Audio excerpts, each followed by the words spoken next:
We're going to talk about current events today, and by current events, I mean what's going on in the baseball world, which happens to correspond beautifully with our parsha today.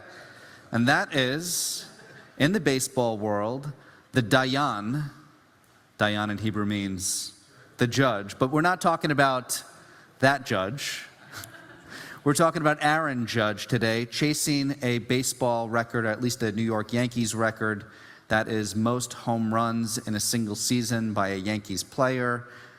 62 is the goal for him to get, and if you were to actually say most home runs by a baseball player pre-steroids era, that would be the largest number. Of course, Barry Bonds holds the record, and so does McGwire and Sosa, who have quite a few more than 61, with an asterisk.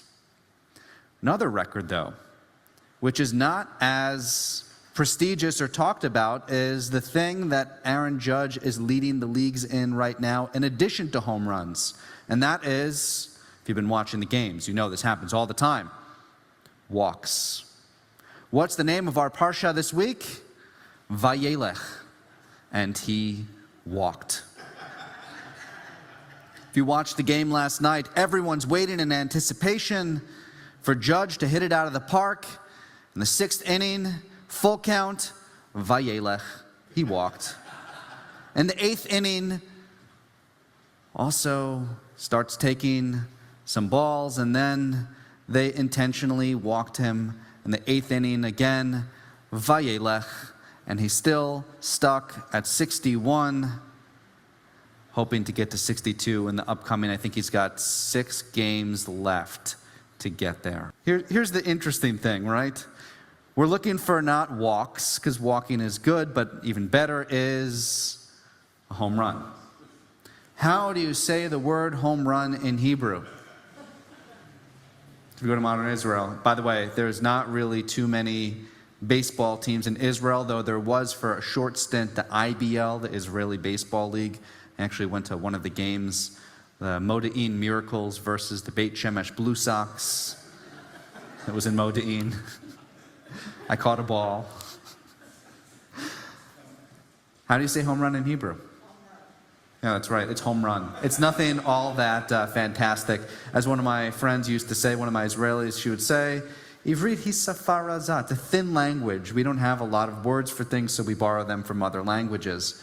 But I've been thinking of a different concept which you might call a home run, and you're going to say it's a little bit of a stretch, but I'm going to say it anyways. What does it mean to return home in Hebrew? The return home, and the return to ourselves, the return to our core, or the return to the place where we start, which is essentially what a home run is the word Teshuvah. Think about that for a second. What Aaron Judge is really trying to demonstrate is how you make Teshuvah, how you return home. We are in a period in the 10 days in between Rosh Hashanah and Yom Kippur where we focus on the sacred act. How to return to the place of our core, how to return to our values that we hold so dearly. How do we return home? That's Teshuvah. How do we hit a home run? I'd be remiss if I didn't tell the story. You've all been asking me to work this one into the sermon. So here, I'm going to do it.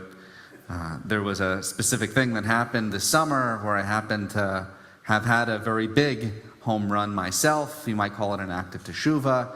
That is, I was playing in the artist-writers softball game in town, and a very famous game for those of you who don't know. And Bill Clinton was umping the game. It was a big deal. And that's the bottom of the ninth, and we're down, the writers, I happen to be on the writers team, we're down 18-2. It was, everyone had left, like half the people. If you're at a baseball game and it's 18-2, most of the people are like, all right, it's done. But we started coming back, and I get up at bat, and what happens? Vayelech, I walk. And I eventually got around home, and I scored a run, and so all of a sudden, 18-7, keep on going around the bases, and 18-17, and I'm back up at bat again. We go through a full cycle of the lineup. It's bottom of the ninth. There's now 2 outs. It's 18-17, and it's a full count, too. And I happened to have gotten the pitch that I wanted, and I made Teshuvah. In so many words. I went around the bases, I hit a home run. But I want to talk a little bit more spiritually for a second. That was just, had to work that one in some way. I'm going to say something that might be controversial. In a world that glorifies blameless people and pure people and people who are without sin, which is kind of an oxymoron. No one is without sin. Each and every one of us have gone astray at some point. What I want to say is the character of a person is their ability to make teshuvah, to return home, to return back to the path, and it's not the ability to refrain from sin in the first place. The character of a person is the ability to make teshuvah, not to refrain from sin in the first place. What do you call a person who never strays from the path? It's not a tzaddik. You would think, right? Oh, that's the pure person, the blameless person, the person who is without sin. But even the tzaddik has a sin. What makes the tzaddik, a righteous person, is their ability to come back, their ability to make teshuvah. I think I told this story in my Torah study class last week. I will tell it again. I've told it before in the pulpit before. I was once at the cardiologist, and I was getting my first stress test, and I didn't know how the stress test worked. All I knew is that I was in good shape, and I was going to do pretty well on my stress test. And so they put me on a treadmill, and I start to run, and after a couple minutes, they make me run a little faster, and I'm doing really well. My heartbeat is like 130, and it's steady, 130. And they're trying to get my heartbeat up, and they make it faster. They turn the treadmill up. They put it on an incline, and my heartbeat is still really low. And I'm like, how am I doing? Doing pretty well, right? And I was feeling really good about that until they keep turning it up and up and up. And they had to turn it pretty high in order to get my heart rate up to about 170, 180. And I thought, see, I'm doing really well. Except then they told me afterwards, we're not actually measuring how fast you can run. We're measuring how fast you recover. That is, once we have your heart beat up, how long it takes you to return to normal. That's the measure of a healthy heart. And that's also the measure of a healthy neshama, a healthy soul. It's not never going astray. It's how you are able to return to the path once you have gone astray.